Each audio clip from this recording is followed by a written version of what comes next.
আজকে আমি authentic unique একটা সুস্বাদুর রেসিপি নিয়ে আসছি। এটা কেউ দেখেও হয়তো কেউ বুঝতে পারবেন না বা বলতে পারবেন না। আমি বলে দিচ্ছি, এটা হচ্ছে কাঁকড়া ভাজি বা কাঁকড়া ফ্রাই। আচ্ছা, কাঁকড়াটা তো সবাই চিনি, কিন্তু কাঁকড়াটা যে খেতে হয় বা কীভাবে খায় সেটা কেউই জানি না। যে কাঁকড়া ভাজিটা আসলে অত্যন্ত খুব মজার হয়েছিল, খুবই স্বাদের, তাই আমি রেসিপিটা শেয়ার করেছি। আচ্ছা, কাঁকড়া ভাজিটা করার জন্য যেটা প্রথম দরকার সেটা হচ্ছে কাঁকড়াকে আগে প্রস্তুত করতে হবে।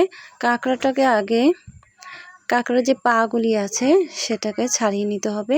কাঁকড়ার পা ছাড়িয়ে নেওয়াটা কিন্তু খুবই জটিলতার কাজ, কারণ এইটার পা দিয়ে খুব চিমটি দিয়ে ধরে, হাতের অবস্থা বেহাল 12টা বাজিয়ে দেয়। যে পাগুলো ছাড়ানো হয়ে গেছে, পাগুলো ছাড়ানো হয়ে গেলে এই যে কাঁকড়ার শরীরের উপরে একটা শক্ত আবরণ থাকে, চারার মতো শক্ত, সেটাকেও ছাড়িয়ে নিতে হবে। ছাড়ানো হয়ে গেলে এরকম দেখা যায়।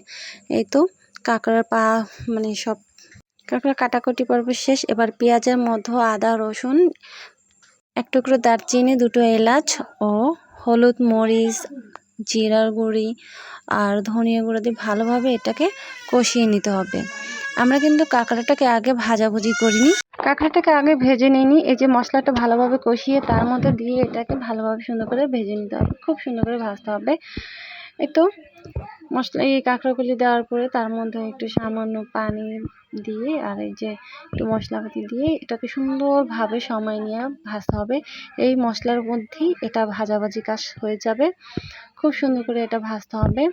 এই তো আমাদের কাঁকড়াটা যখন ভাজছিলাম তখন এত সুন্দর একটা স্মেল আসছিল, যে স্মেলটার কারণেই আপনার খেতে মন চাইবে। ঘ্রাণটা এত সুন্দর আসে বলার বাহিরে। আমি ঘ্রাণ শুনেই এটা খেয়েছিলাম, আর খাওয়ার পর আমি ফ্যান হয়ে গেছি। আর তারপরেই এই রেসিপিটা করা আমার কাছে খুব ভালো লাগছিল। এই তো এটা কিন্তু খুবই ক্রিস্পি আর মজার হয়। এই কাঁকড়া ভাজিটা খুবই মজার, অসাধারণ। একবার যদি কেউ খেতে পারে তাহলে এটা স্বাদ কোনো দিনই ভুলবে না। এটা খাওয়ার জন্য সবাই পাগল হয়ে যাবে, এতই মজার ছিল কাঁকড়া ভাজিটা, খুবই মজার।